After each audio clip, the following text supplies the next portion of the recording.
40대 워킹맘입니다.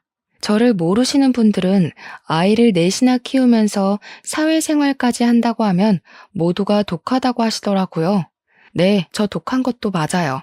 첫 아이를 낳고 저도 집에서 애 키우면서 살림만 했던 경력 단절까지 이겨냈으니까요. 주변을 보면 애들 어느 정도 다 키우고 엄마 손 별로 안 타기 시작하면 남편들이 돈 벌어오라고 밖으로 보내는 남편들 많다는 이야기 들었어요. 그리고 남편이랑 못 살겠지만 경제적으로 힘들어질 것 같아서 다 참고 사는 아내들 이야기도 많이 들었고, 저는 그런 분들에게 할 수 있다는 것을 보여주고 싶어 글을 적기로 마음먹었습니다. 갓 사회에 발을 내디뎠을 때 저는 고작 26살 먹은 사회 초년생이었어요. 지방 전문대 다니기 싫어서 재수도 하고 휴학도 하면서 시간 꽤 까먹었고, 결국 제 그릇이 작았는지 저는 지방 전문대 졸업하고 첫 취업을 중소기업 경리직으로 했습니다. 그리고 여기에서 빌어먹을 전 남편을 만났습니다. 저희는 나이 차이가 크게 났었는데 제 나이 26, 그리고 전 남편은 12살이나 많은 38, 모두가 말리는 연애였지만 전 남편은 나이가 조금 많지만 동안에 속한 호감형 외모를 가지고 있었어요. 무엇보다 말을 정말 재미있게 했어요. 그러다 보니 같이 이야기만 해도 자꾸 저는 웃음이 나왔고 전 남편은 저에게 웃는 모습이 참 예쁘다고 계속 꼬셨어요. 원래 여자 꼬시기가 제일 쉽다고 그러잖아요. 어린 나이에 나와 다른 씀씀이를 가진 어른이 제가 좋다며 선물 공세를 펼치는데 어떤 여자가 안 좋아하겠어요? 금전적으로 여유가 넘치는 모습이 어쩌면 제가 속물로 보일 수 있겠지만 정말 마음에 들었습니다. 친정이 넉넉하지 못한 형편이라 항상 아끼고 사는 것이 몸에 박혀 있었는데 이 남자와 함께 있으면 좀 욕심내도 괜찮을 것 같다고 생각했었거든요. 무엇보다 저한테 계속 예쁘다고 하는 사람한테 결국 눈길이 갔고 그렇게 연애를 시작했습니다. 전 남편은 홀어머니와 저보다 10살이나 많은 여동생이 한 명 있었고 아무래도 노총각 아들이 마음에 걸렸던 시어머니는 결혼을 서둘렀으면 좋겠다고 했어요. 딱히 제가 더 어리다고 무시 안 하고 노총각 아들이 12살이나 어린 여자랑 결혼한다니까 처음에는 시어머니도 10살 많은 시누이도 저한테 정말 잘해주셨어요. 어른들이 그러죠. 어려서 아무것도 모를 때 시집가야 한다고. 제가 그 말에 속았습니다. 결국 결혼하기로 했고 연애와 결혼 준비 기간 포함해서 1년 만에 저희는 결혼식까지 속전속결로 끝났어요. 큰 트러블도 없이 앞으로 행복하게 살 수 있을 것 같았어요. 물론 처음에는 그랬습니다. 이래서 사람들이 결혼을 하는구나. 안정감 있는 느낌이 너무 좋았어요. 연애랑 결혼이랑 별로 다를 것 없더라고요. 평소와 다 똑같은데 출퇴근을 같이 한다는 것 말고는 전혀 달라진 것도 없었고 오히려 더 좋은 것들이 많았어요. 그냥 퇴근길에 맛집에서 맛있는 음식을 먹고 새로 개봉한 영화도 보고 주말이면 근교로 나들이도 가는데 어른들의 간섭과 통금만 없어진 느낌이라서 너무 좋았습니다. 하지만 달콤함은 너무 짧았고 우리 사이에 아기가 생기면서 많은 변화가 찾아왔어요.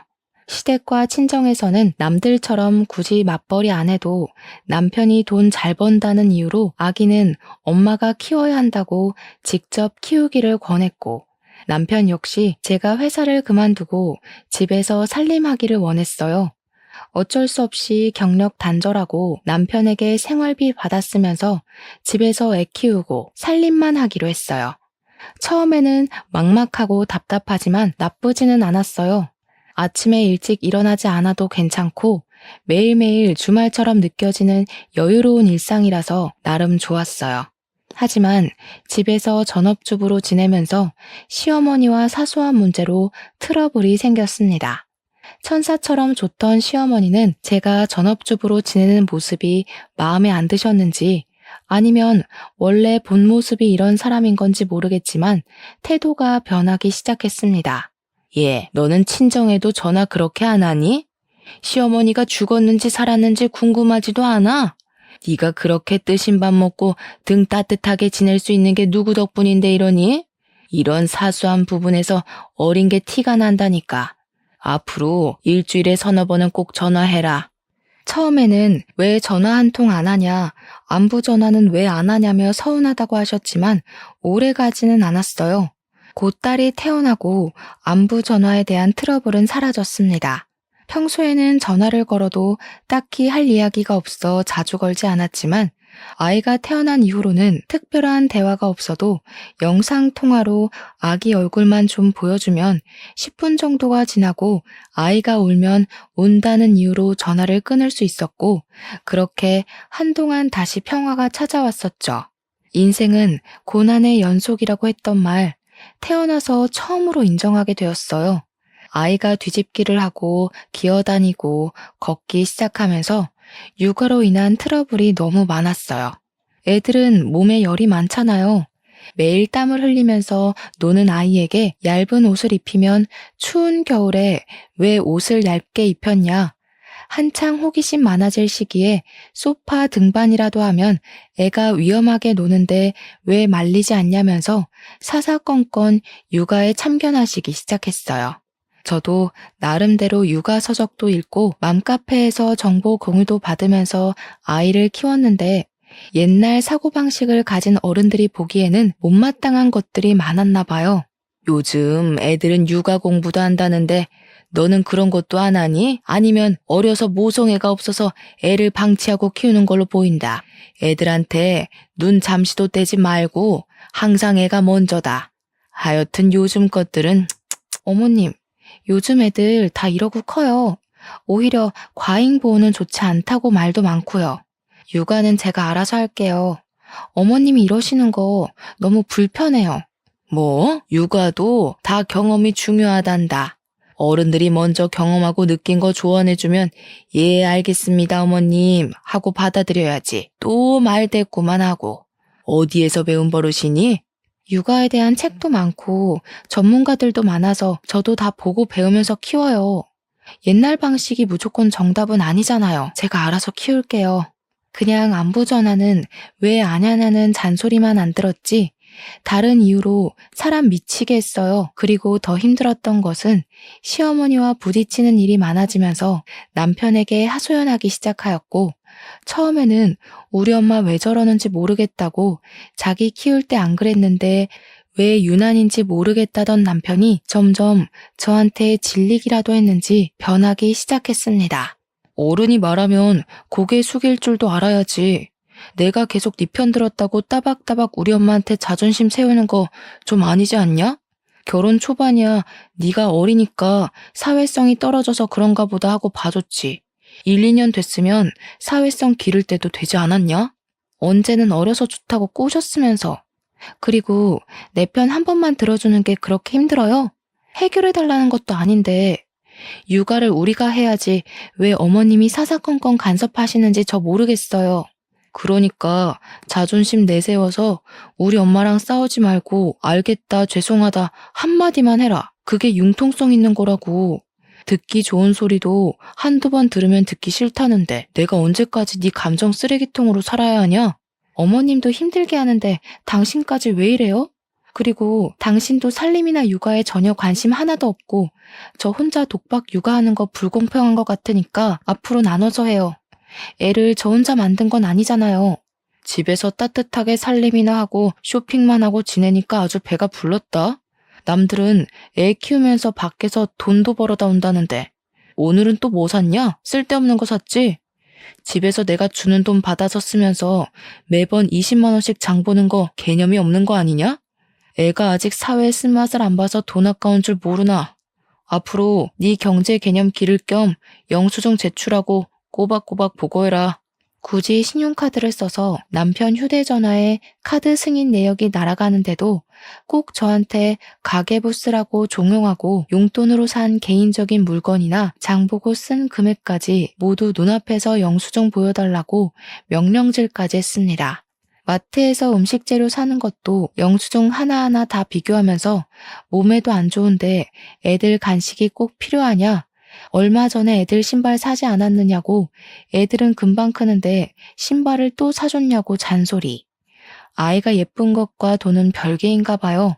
그렇게 애가 예뻐서 집에 오면 눈에서 꿀이 뚝뚝 떨어지면서 애 입에 들어가는 거 하나하나 다 참견하고 입는 옷이면 신는 신발까지 다 탐탁지 않아 했어요. 아이가 둘째라서 물려받을 옷이라도 있으면 모르겠지만 첫째인데 왜 이렇게 야박하게 구는 걸까요? 그러면서 자기 입에 들어가는 음식은 고기 없으면 밥도 안 먹고 그 나이에 편식하는 사람 처음 봤어요. 혹여나 친정 부모님 생신이라서 선물이라도 하나 해드리면 너무 비싼 거 사드린 거 아니냐고. 자기 엄마는 혼자지만 친정 부모님은 두 분이라서 금액 낮춰야 할 것 같다고 하는데 진짜 너무 정 떨어지고 서운하더라고요. 그리고 제가 자꾸 어려서 모른다, 너무 어리다고 시댁과 남편은 그랬지만 저는 아무리 어려도 집안일에 소홀했던 적 단언컨대 단 한 번도 없었어요. 어린 나이에도 불구하고 시집 오자마자 유산기가 있었던 임신 초기에도 작은 체구의 임신까지 해서 더 힘들었던 만삭 때도 100일도 지나지 않은 갓난아기를 키울 때도 집안 제사나 어버이날, 시어머니 생신 등 단 한 번도 거른 적 없었어요. 심지어 명절이나 제사 때는 애 등에 업고 장보고 음식하고 바닥에 앉아보지도 못하고 친척 어르신들 접대까지 다 했어요. 그렇게 일만 하다가 새벽에 겨우 서너 시간 쪽잠 자면서 새벽부터 또 일어나 차례상 차리고 친척 어르신들 식사 차려도 싫은 소리 한 번 하지 않았거든요. 시어머니는 옛날 사람이라 밖에서 사 먹는 음식 몸에 별로 좋은 거 없다고 외식을 싫어하셨는데 1년에 한 번 있는 생신 때도 매년 집에서 잔치처럼 한상 차림을 해드렸어요.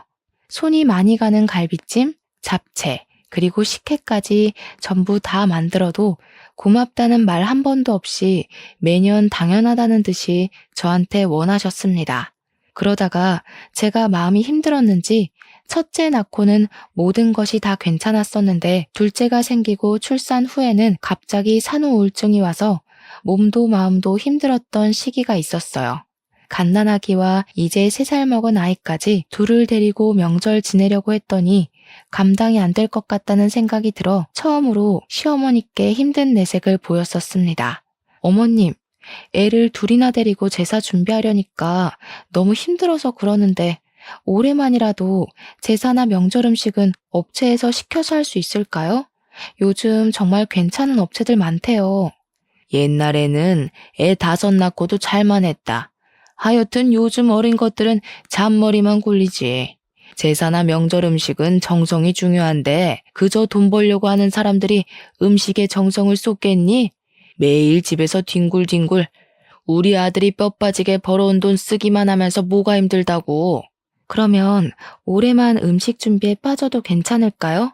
둘째 낳은 이후에 너무 몸이 안 좋아서 예전처럼 애까지 돌보면서 음식 준비, 친척 어르신들 대접까지는 조금 힘들 것 같아서요. 죄송해요. 이제 애 둘 낳으니까 세상이 다 네 것 같니? 태훈이가 너 싸고 도니까 네 마음대로 다 될 것 같아? 여우 같은 년, 남자를 어떻게 구워 삶았길래 태훈이가 꼼짝을 못해? 음식 이야기는 못 들은 걸로 하마. 제가 정말 어려서 몰랐던 걸까요? 제 주변 친구들은 요즘 독박 육아나 시집살이는 이혼 사유라던데 산후 우울증은 정말 마음에서 오는 병이 맞는 것 같아요. 시어머니와의 관계가 틀어지니까 점점 더 극심한 스트레스에 불면증도 찾아오고 몸도 아프기 시작했어요. 이렇게 참다가는 정말 큰 병이라도 걸릴 것 같아서 고민 끝에 너무 힘들어서 남편에게 한 번 더 부탁했지만 남편의 입장도 시어머니와 비슷했어요. 여보, 둘째 낳고 몸이 너무 안 좋아서 그러는데 이번 제사 음식은 사서 지내자고 당신이 어머님께 말씀 한번 드릴 수 있어요? 뭐? 내가 너 용돈이랑 생활비를 왜 주는데 집에서 살림만 하는 애가 왜 그 살림조차 하기 싫어하냐? 내가 남들처럼 나가서 돈 벌어오라고 했냐? 돈 많은 처가를 바랬냐? 그냥 애 키우고 살림만 하라니까 그게 싫어? 제가 뭐 이유도 없이 살림하기 싫다고 했나요? 산후 우울증 대부분의 여자가 겪는다고 그러잖아요. 가끔 뉴스에서 산모가 아이와 함께 극단적인 선택까지 했다는 기사를 봤었는데요. 예전에는 저런 선택을 한 아기 엄마는 모성애가 그리도 없을까 하고 생각했었는데 막상 상황이 이렇게 될수록 제가 뉴스에 나오던 그런 엄마가 될 수 있을 것만 같았어요. 결국 남편과 시어머니의 성화에 이기지 못한 저는 갓난 아이는 등에 업고 3살 아이는 달래면서 시아버지 제사 준비하게 되었고 시어머니와 시누이는 손가락 하나 까딱하지 않았어요. 애 우는데 보고만 있으면 애가 울음 그치겠어? 좀 달래. 하나밖에 없는 시아버지 제사상 차리기도 싫다고 시위하는 거야 뭐야? 똑바로 좀 하자. 아가씨한테도 하나밖에 없는 아버지 아니에요? 아니면 애들이라도 좀 봐주세요. 애들 보기 싫으시면 음식이라도 도와주시던가요. 저도 몸이 여러 개가 아니잖아요. 혼자서 애도 보랴 음식도 하려고 하니까 진짜 너무 힘들어요. 얘 좀 봐라. 저기요. 눈 똑바로 뜨고 말 대꾸하네? 내가 처음부터 너 너무 예뻐해서 만만해? 시집 와서 돈도 안 벌고 남편이 주는 돈으로 호화롭게 지내니까 눈에 보이는 게 없니? 전 타는 냄새 나잖아. 부엌에서 정신을 왜 놓고 있어? 그리고 우리 애들 먹게 과일 좀 깎고. 처음부터 시누이가 저한테 이러지는 않았어요. 시누이가 저보다 10살이 많았지만 그래도 새언니라고 부르면서 저한테 잘해주던 사람이었는데 남편과 시어머니의 행동이 나를 하대하면 하대할수록 시누이도 똑같이 변했어요. 마치 어린 부하 직원 다루듯 반말 찍찍하고 나중에는 새언니라는 호칭조차 쓰지 않았고 혹시나 저를 부를 일이 생기면 여기저기 하면서 손짓으로 불렀습니다. 집안 어른들 다 모인 날이면 부엌대기 다루듯이 이거 해라 저거 해라 사람을 괴롭혔어요. 지금 생각하면 너무 한심하기 짝이 없는 이야기들인데 왜 이걸 미련하게 다 참고 살았냐고 지금은 모두 욕하지만 당시에는 아무래도 친정이 부유한 것도 아니고 그렇다고 제가 좋은 대학을 나와서 학벌이나 경력이 대단한 것도 아니었죠. 이혼하면 당장 먹고 살 걱정이 먼저였고 이런 이유로 어린 2딸 양육권도 빼앗길 것 같은 생각이 들었어요. 크게 집안 행사만 아니면 시댁에서 가정부 취급받을 일도 없었고 남편이랑 살면 경제적으로 어렵지는 않으니까 1년의 날짜로 따지면 1달도 안 되는 시간 때문에 이혼하고 싶지는 않았던 것 같아요. 그리고 이혼하면 흔히들 말하는 실패한 인생이 될 것만 같아서 그냥 참고 살기로 했어요. 그래도 가정에 충실하던 남편이 어느 순간부터 집에 오는 시간도 평소와 다르게 늦어지기 시작했었어요. 원래 출장을 자주 가지 않았었는데 갑자기 타지며 해외로 출장이 생겼고 평소에도 야근이 잦아지기 시작하면서 살림에는 관심이 없어도 고슴도치 자식 사랑 저리 가라고 애들은 엄청나게 예뻐하고 적어도 육아는 같이 했었던 남편이 얼마나 바쁜지 육아마저 점점 저 혼자서 하게 되었어요. 그렇게 독박 육아와 살림으로 1달이라는 시간이 어떻게 지났는지 모를 시점에 오래간만에 같이 회사 다니던 과장님이 대뜸 몸은 좀 괜찮냐며 안부 목적 연락했다며 말을 걸어왔어요. 그냥 아이 낳고 몸조리 잘했냐는 의미로 알고 이제 회복 거의 다 해서 소도 때려잡을 수 있다고 농담을 던지자 그래도 애처가랑 결혼 하나는 잘했다고 집사람 아프다고 집에서 애 봐야 한다고 출근 1달이나 안 하는 남편 흔치 않다며 제가 모르는 이야기를 하기 시작했어요. 여자의 촉이 무섭다는 말 살면서 처음으로 공감했어요. 저 이야기를 듣는데 이건 100% 바람이라는 생각만 들었고 지금까지 살면서 시댁에서 부엌대기 취급이나 받으면서 서럽고 힘들어도 다 참고 가정만 유지하려고 노력한 내가 바보가 된 것 같았어요. 그리고 제가 너무 믿고 따르던 과장님에게 사실대로 다 털어놨습니다. 과장님, 사실 1달 전부터 남편이 출장이나 야근이 잦다고 집에 자주 안 왔어요. 가끔 집에 오면 옷만 갈아입고 나가는 경우가 더 많았는데 뭔가 느낌이 다른 여자 생긴 것 같아요. 1달 전부터? 아니, 회사에도 조금 수상한 신입이 하나 있는데 사장님이 자꾸 그 신입만 외근 보내서 자주 사무실에 없는 여직원이 있어. 아직 업무도 모르는 애를 자꾸 외근 보내서 사람들이 다 이상하다고 그러거든. 혹시 이름이나 사진 좀 볼 수 있을까요? 이력서에 있던 증명사진이라도 괜찮아요. 과장님, 부탁드릴게요. 뒤이어 과장님이 문자로 보낸 사진은 그냥 어리고 예쁜 여자였어요. 나이는 이제 24. 저랑 비슷하게 대학교 졸업과 동시에 취업했다고 하더라고요. 오해가 있었을 거라고 아닐 거라고 생각하려고 노력해도 자꾸 의심은 커져만 갔어요. 마침 남편이 모처럼 집에 들어온 날이라 치킨을 먹고 싶은데 제 휴대전화 배터리가 없다며 배달 앱을 켜달라고 했습니다. 밥 다 먹고 이 시간에 무슨 치킨이냐고 잔소리는 조금 들었지만 옆에서 딸아이도 치킨 먹고 싶다니까 못 이기는 척 결국 잔금을 풀어서 주더라고요. 치킨 시키는 척 사진첩부터 열었더니 남편이랑 내연녀가 다정하게 찍은 사진들이 있었어요. 확대해서 보니 내연녀는 저번에 과장님이 보내준 회사 신입 여사원이랑 같은 사람이 맞았고 메신저까지 열어서 대화까지 보니 정말 정신이 나갈 것 같았어요.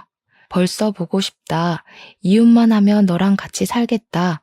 주말에 여행 가자. 사랑한다. 이런 메시지들이 많더라고요.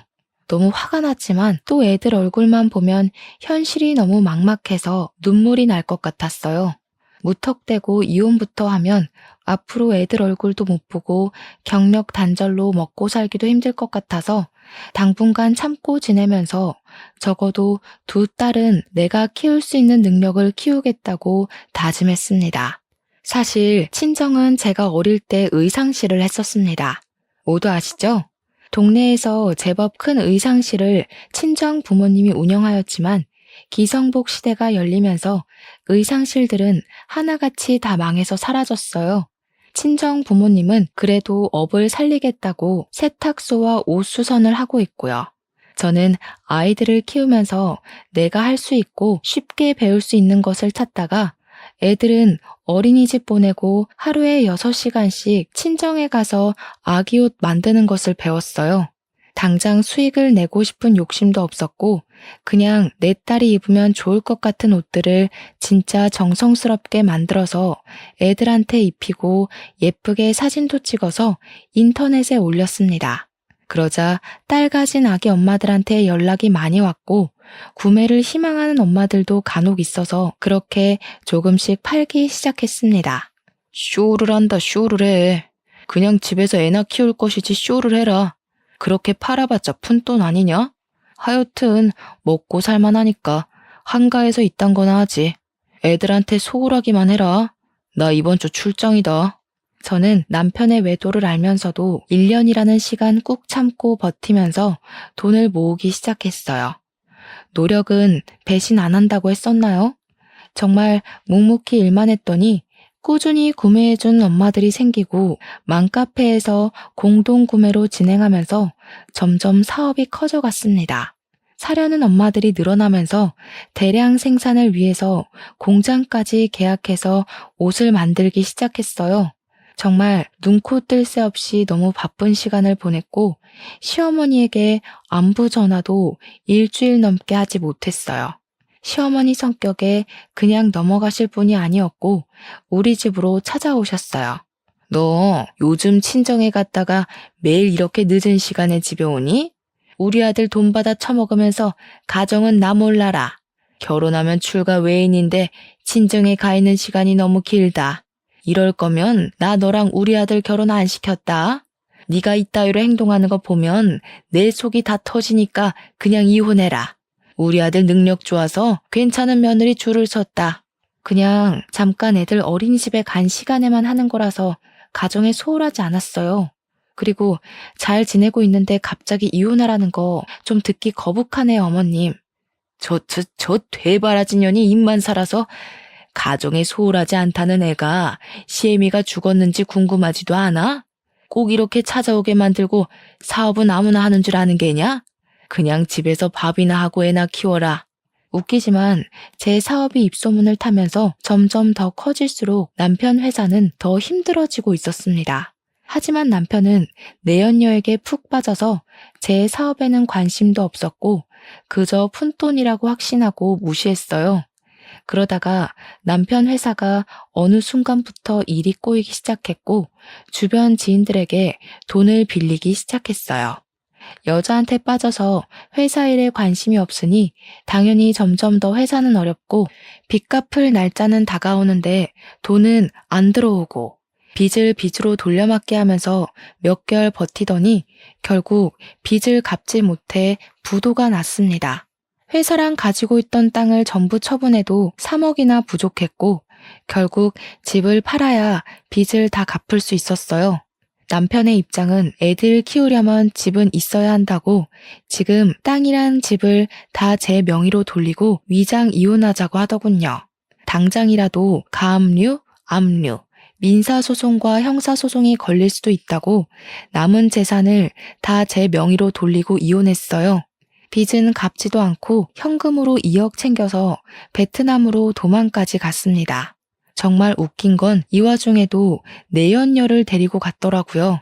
그 여자 SNS는 온통 베트남에서 지내는 사진으로 도배가 된 상태고 전 남편은 오히려 한국에 있을 때보다 더 잘 지내는 것 같았어요. 저희는 시어머니에게 위장 이혼이라고 밝히면 어느 순간 소문이 날 수도 있을 것을 고려해 회사가 망했다느니 빚쟁이들한테 쫓기고 있다느니 그런 이야기는 하지 않고 남편이 베트남으로 장기 출장 갔다고만 했어요. 그렇게 3년이라는 시간 시댁에도 비밀로 하고 저는 묵묵히 혼자서 애들을 키우면서 지냈습니다. 꼴에 전 남편은 제 새끼라고 애들은 잘 지내냐, 애들 많이 컸겠다 하면서 보고 싶다고 사진 좀 보내라고 연락은 왔지만 베트남에서 살림 차리고 행복한 시간을 보내느라 제 생각은 안중에도 없는 것 같았어요. 왜냐하면 저에게 혼자 애들 키운다고 고생이 많다느니 미안하다는 말은 한 번도 하지 않았으니까요. 애들도 점점 아빠가 없다는 현실에 익숙해지고 점점 크면서 저와 셋이서 지내는 생활에 익숙해졌어요. 그리고 애들도 할머니가 엄마를 싫어한다는 것을 인지하면서 할머니 집에 가는 것을 좋아하지 않았고요. 이런 이유와 사업이 바빠지면서 정신이 없어 시댁의 발길을 끊었더니 또 시어머니의 폭언이 시작되었어요. 정말 3년 내내 육아며 살림, 사업 모든 것에 여전히 간섭이 심하셨고 심지어 저에게 자기 아들이 다른 여자랑 바람나서 사업 다 말아먹고 베트남으로 야반도주한 건 꿈에도 모르고 저를 무시하는 발언과 폭언으로 기죽이기만 하셨습니다. 가끔 정도가 지나친 날에는 시어머니에게 있는 그대로 털어내고 인연 끊고 싶었던 날도 많았어요. 사람들은 가끔 이해가 안 간다면서 시어머니에게 왜 비밀로 했냐고 하는데 시어머니 나이도 많으시고 그냥 며느리로서 마지막으로 해드릴 수 있는 배려라고 생각해서 그랬어요. 그렇게 예뻐하던 아들이 하루아침에 빚쟁이가 되어서 이혼하고 해외로 도피했다고 하면 큰 충격에 어떻게 되실 수도 있을 것 같았거든요. 네가 너무 뻣뻣하게 굴어서 우리 아들이 장기 출장 간 거 아니니? 살면서 한 번도 이렇게 길게 출장 나간 적이 없던 애다. 여자가 드세면 남자가 집 밖으로 겉도는 거다. 이게 다 매력이 없는 네 탓이다. 어머님, 요즘 그런 마인드로 사람들이랑 이야기 나누시면 욕 드세요. 그리고 태훈 씨는 사업자 출장 나갔는데 이게 왜 저랑 상관이 있는 걸까요? 좀 기분 나쁘네요. 이게 두고 보자 하니까 이제 잘 보일 남편이 옆에 없다고 말 대꾸하는 게냐? 너 그러다가 태훈이가 베트남에서 베트남 여자라도 만나서 돌아오면 그때도 이렇게 큰 소리 칠 수 있겠니? 나는 정이고 애들이고 뭐 없다. 그냥 내 아들이 선택한 여자 고를 거니까. 네, 나중에 꼭 그 말 지키셨으면 좋겠어요. 저도 차라리 태훈 씨가 베트남 여자 만났으면 좋겠네요. 그리고 3년 동안 코빼기도 안 보이는 남편이면 사실상 이혼한 거랑 다를 거 없다고 생각해요. 그러니까 어머님도 저한테 이러실 권리 없으세요. 저 아범한테 생활비도 안 받고 제 돈으로 애들 키우고 있으니까. 너 그 사업 누구 덕에 잘 된 것 같냐? 다 태훈이가 벌이가 좋아서 네가 조급함 없게 한 거 아니냐? 그리고 돈 좀 번다고 유세 떠는 거 아니다. 우리 아들은 더 잘 벌어도 너한테 돈으로 유세 안 떨었잖냐. 사람이 가진 것 좀 더 있다고 유세 떨면 복 나간다. 참 뻔뻔하고 제 상식선에서는 대화가 통하지 않아서 저는 한 귀로 듣고 한 귀로 흘리면서 지냈습니다. 그러다가 주말이고 사업이 바빠서 애들이랑 시간을 많이 보내지 못한 것 같아 키즈 카페에 갔어요. 애들끼리 놀고 저는 무료하게 앉아서 멍 때리는데 제가 사업차 계약한 공장 사장님이 혼자 계시길래 가서 간단하게 인사라도 하고 가려고 다가갔습니다. 어머, 안녕하세요. 주말이라고 애들이랑 나오셨나 보다. 되게 다정한 아빠네요. 그런데 혼자 오셨어요? 보통 이런 키즈 카페는 아빠랑 애들끼리는 잘 안 오는데 주변 테이블만 봐도 다 엄마들만 있잖아요. 정말 대단하세요. 아, 안녕하세요. 애 엄마가 없어서 제가 같이 왔네요. 뭐 요즘 이혼이 흠은 아니니까. 거래처 사장님들은 대부분 다 제가 이혼한 이유 아시던데 남한테 별로 관심이 없으시죠? 와이프는 애 태어나고 얼마 안 지나서 저랑 동업하던 친구랑 바람나서 어린 딸도 버리고 도망갔어요. 제가 실수했네요. 남자 혼자서 딸 키우려면 진짜 힘드시겠어요. 한창 엄마 손이 많이 필요한데. 제가 실수로 비밀 하나 들었으니까, 저도 제 비밀 하나 말씀드릴게요. 저도 이혼했어요. 3년 지났나? 남편이 하던 사업 다 말아먹고 위장 이혼하자고 해서 했더니 베트남으로 내연녀랑 도망가더라고요. 그래서 저도 애들 혼자서 키워요. 딸만 둘이거든요. 그렇게 힘든 시간 보내면서 사업까지 하시고 정말 대단하신데요? 저는 애가 하나라서 둘이 여행을 가도 항상 서먹하더라고요. 혹시 다음에 시간 맞으면 애들 데리고 근교라도 좋으니까 주말에 나들이도 다니고 봄에는 소풍이라도 같이 다니실래요?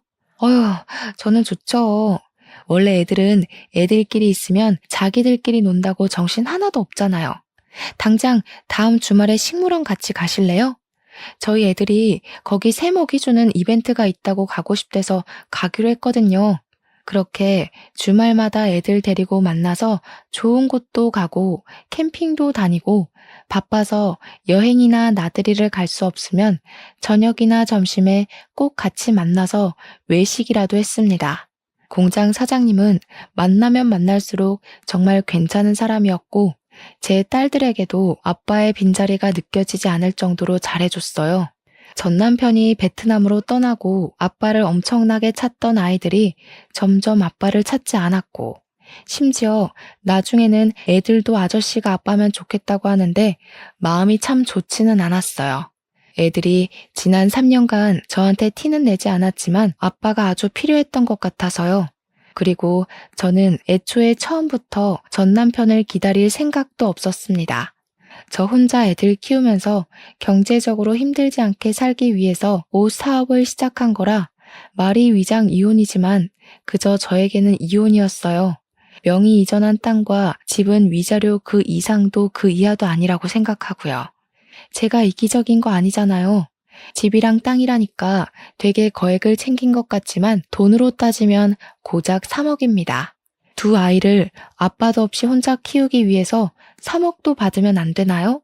공장 사장님과 비록 애들 때문에 만났었지만 많은 이야기를 하면서 많이 가까워졌고 다정한 모습과 아이들에게 해주는 모습에 반해 좋은 감정으로 만나는 사이로 발전까지 했습니다.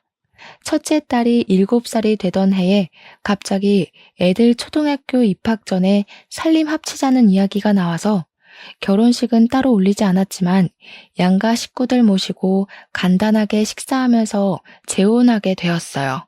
재혼한 이후로 애들은 친아빠를 찾지 않았고 저도 딱히 애들이랑 전 남편이랑 통화를 시켜주지 않았습니다. 애들은 어느새 자라서 초등학교 입학도 했고 딸만 셋이던 우리는 아들도 하나 생겼어요. 제가 살면서 생각한 가장 이상적인 가정 모습으로 행복하게 지내고 있었는데 갑자기 전 남편이 대뜸 지금 한국에 왔다면서 애들이랑 같이 밥이라도 먹자고 전화가 왔습니다. 계속된 거절에도 전 남편은 포기를 하지 않아 결국 그 식사 자리에는 저 혼자 나갔어요. 이제 애들 갓난아기 아니야. 초등학생이고 요즘 초등학생들 학교며 학원까지 평일에 바빠. 주말 아니면 밥 같이 먹기 힘들어. 그리고 애들이 한창 아빠 찾을 때는 옆에 없다가 이제 안 찾고 잘 지내는데 왜 갑자기 나타나서 이래? 연락 안 했으면 좋겠다 이제. 우리 사정이 다 있었잖아. 그리고 땅도 좀 팔아서 1억만 구해줘. 생활비가 다 떨어져서 잠깐 한국에 왔고 너 귀찮게 할 생각 없어. 돈만 챙겨서 바로 한국 다시 뜰 거야. 1억? 나는 뭐 땅 파서 애들 키워? 5년 만에 나타나서 한다는 소리가 1억 달라는 소리야? 나한테 돈 맡겨놨어? 그리고 내가 이 자리에 나온 이유는 이제 진짜 우리한테 연락 안 했으면 해서 나온 거야.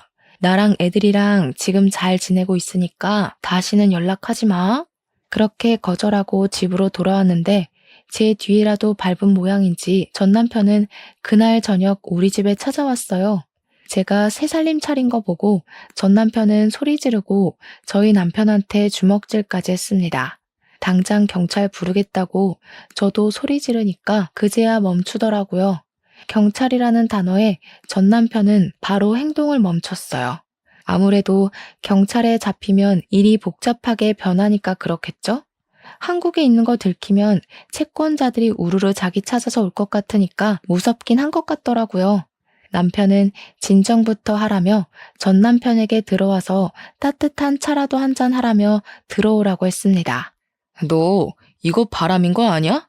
우리 이혼한 거 아니고 위장 이혼이야. 정신 나간 년아. 너 이러라고 내가 땅이랑 집 명의 네 이름으로 바꾼 줄 알아? 이럴 거면 다시 내놔라. 그 돈으로 다른 새끼랑 살림 차리라고 준 거 아니라고. 기껏 애들 키우라고 했더니 다른 놈이랑 바람을 피워? 정신 차려. 먼저 다른 여자한테 눈 돌아서 나한테 이혼하자고 했던 거 당신이야. 내가 이혼 안 한다고 그럴 것 같으니까 위장 이혼하자고 꼬신 거 아니야? 내가 틀렸어? 그리고 바람 피우는 거 내가 모를 줄 알았나? 베트남에서 다른 여자랑 살림 차려서 연락 한 번 안 했던 사람이 누군데? 야, 너 이제 뒷조사까지 하냐? 내가 그래서 너한테 무슨 피해를 줬는데 내가 너처럼 살림을 차렸냐? 이거 법 무서운 줄 모르고 자꾸 까부네? 이런 식으로 남자 등쳐먹고 살면 좋냐? 좋은 말 할 때 땅이랑 아파트 내놔라. 소송 걸기 전에. 소송 걸어? 하나도 안 무서워. 이미 우리는 이혼했고 땅이랑 아파트는 양육비 겸 위자료로 받았는데 법이 이걸 어쩌겠어? 소송 걸고 싶으면 걸고 다시는 찾아오지 말고 연락도 하지 마. 누가 땅이랑 아파트를 위자료로 줬대? 위자료도 가정에 충실했던 사람이나 받는 거야. 너처럼 다른 놈이랑 바람나면 못 받는다고. 이혼 취소 소송 걸 거니까 둘 다 콩밥 먹을 준비나 하라고. 화가 머리끝까지 난 전 남편은 그렇게 나가고 정말 얼마 지나지 않아 이혼 취소와 더불어 집, 땅 명의에 관한 고소장이 날아왔지만 남편의 친한 친구가 대형 로펌 변호사라서 도움을 받았어요. 변호사를 통해 집이랑 땅은 채권자들을 피해 해외로 도피한 전 남편이 양육비를 줄 수 없을 것 같다며 양육비와 위자료 목적으로 이혼 당시 전 남편이 저에게 준 거라고 전달했어요. 그리고 이혼 사유에 대해서는 남편의 외도라고 했죠. 당시 전 남편의 휴대전화에서 수집한 내연녀와 찍었던 사진, 메신저 대화 내용들을 다 제출하여 법원에서도 이미 법적으로 우리는 남이고 다시 전 남편이 재산을 되찾아올 수 있는 방법이 없다고 판결났습니다. 판결과 동시에 전 남편은 자기가 가정에 소홀했던 것도 인정한다며 뻔뻔하게 애들 데리고 가겠다는 소리는 안 하겠다고 땅이라도 절반 달라고 싹싹 빌었지만 저는 무조건 안 된다고 했어요. 그리고 저는 왜 갑자기 땅을 찾겠다고 찾아오고 소송까지 걸었을까 의문점이 생겼는데 알아보니까 우리가 이혼하던 당시에 1억도 안 하던 땅이 갑자기 GTX 노선과 신도시 사업으로 땅값이 6억으로 뛰었더라고요. 참 씁쓸했어요. 마지막까지 아이들과 나한테 미련 하나도 없었고 그저 돈만 바라보고 우리를 찾아온 것 같아서. 그리고 이번에 시어머니도 제가 재혼한 사실을 알면서 저한테 대뜸 소방 맞을 년이라고 고래고래 소리를 지르셨어요. 남자 등쳐먹은 년부터 시작해서 장기 출장 간 남편 두고 바람난 년이라고 길에서 머리채 잡고 난리가 났었어요. 너 내 아들이 얼마나 잘했는데 감히 장기 출장 간 사이에 딴 놈이랑 바람이나? 네가 그러고도 사람이냐? 소박 맞을려나. 내 아들 돈은 다 다시 돌려줘야지. 이거 놓으세요. 어머님 잘난 아들이 바람 피운 거지 저는 바람 아니에요. 이혼하고 어머님 비위 지금까지 맞춰드렸는데 이제 저 어머님 며느리 아니니까 그렇게 굴지 마세요. 그리고 법원에서도 어머님 아들이 바람 피웠다고 다 인정했으니까 이렇게 찾아오지 마세요. 증거 있어? 네가 뭔데 우리 아들 모함이니? 이런 식으로 내 아들 돈 빼돌렸지. 결혼하고 지금까지 그 성깔 드러내고 살 수 없어서 답답하게 어떻게 살았니? 건방진년. 어머님이 그러셨죠. 베트남에서 베트남 여자라도 만나서 오면 어쩔 거냐고. 처음부터 한국에서 바람났고 그 여자랑 베트남에서 살림 차렸어요. 어머님도 그러셨잖아요. 어머님 아들이 좋다는 여자 허락하겠다고. 이미 답 나온 거 아닌가요? 다시는 연락하지 마세요. 뭐? 태훈이한테도 연락하지 말라고 하고 찾아오지 말라고 했다며? 자식과 부모 사이의 연을 네가 뭔데 마음대로 끊어? 애들 아빠는 그래도 태훈이다. 애들은 우리가 키우마. 지금 태훈 씨 채무자 신세라서 빚쟁이들한테 쫓기는데 무슨 애들을 키워요? 제가 다달이 양육비 달라고 안 하는 걸 감사하게 여기고 제발 귀찮게 하지 마세요. 아시겠어요? 이미 양육권도 법적으로 제가 가졌으니까요. 이렇게 시어머니의 그늘에서도 벗어날 수 있게 되었고 그동안 마음에 쌓였던 서러움들이 씻겨 내려갔어요. 이후로도 제발 아파트라도 달라고 연락은 왔지만 저는 줄 이유가 없는 것 같다고 딱 끊어냈고 전 남편은 수중에 있던 돈이 다 떨어지자 내연녀는 빚쟁이랑 살기 싫다면서 도망갔다고 들었어요. 집도 구할 수 없고 채무자 신세라서 취업도 어려우니 결국 시어머니 집에서 전 남편은 생활하고 있고 시어머니는 그렇게 자기 아들 능력 좋다고 저 무시하시더니 나이 80에 나이 많은 아들 뒷바라지하면서 살고 있다고 하더라고요. 저처럼 경력 단절로 집에서 남편이 주는 용돈으로 눈치 보면서 사시는 주부가 있다면 꼭 제 사연으로 용기 얻으셔서 제가 잘할 수 있는 일을 찾으셨으면 좋겠습니다. 그리고 혹시나 어린 나이에 결혼하거나 나이 차이가 크게 나는 남자와 결혼하려는 여성분이나 그런 딸을 가진 엄마라면 꼭 말려주세요. 저는 도시락 싸서 정말 쫓아다니면서 말리고 싶어요. 마지막으로 저는 살면서 정말 많은 사람을 만나야 사람 보는 눈이 길러진다는 거 믿게 되었어요. 비록 한 번의 실패는 있었지만 덕분에 지금은 정말 좋은 사람과 제가 생각하던 이상적인 가정을 이루고 행복하게 지내고 있습니다. 여러분들도 늘 행복하시고 길었던 제 사연 들어주셔서 정말로 감사합니다.